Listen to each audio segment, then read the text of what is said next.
Olá pessoal, tudo bem com vocês?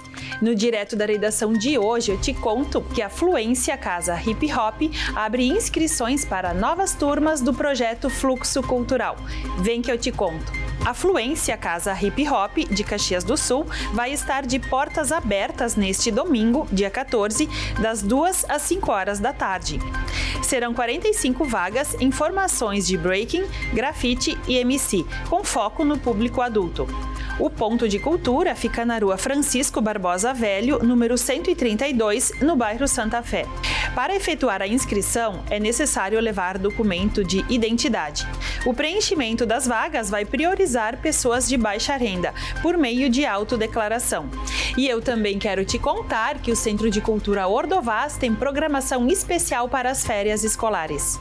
O Centro de Cultura Ordovás anuncia a programação especial Férias no Ordovás, que terá 3 oficinas inéditas destinadas a crianças e adolescentes de 6 a 14 anos durante o período de férias escolares. O objetivo é proporcionar atividades enriquecedoras e divertidas. As inscrições para as oficinas ocorrem de 9 a 12 de julho e poderão ser realizadas acessando o QR Code que aparece aqui na tela.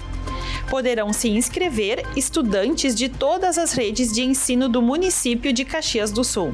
E vai ter festa em Fazenda Souza. A 12ª Festa do Agricultor inicia no dia 26 de julho e o distrito está se preparando para receber os visitantes. A Festa do Agricultor de Fazenda Souza começa no dia 26 de julho. É um evento gratuito e oferece shows, música, gastronomia, oportunidades de negócios, desfile de carros alegóricos e será nos dias 26, 27 e 28 de julho e nos dias 2, 3 e 4 de agosto. A festa ocorre na Praça Central do Distrito e no Salão Paroquial. Já os desfiles de carros alegóricos ocorrem aos domingos, das 2 às 4 horas da tarde, na rua principal. Mais informações, como horários e atrações, você confere acessando o QR Code que aparece aqui na tela.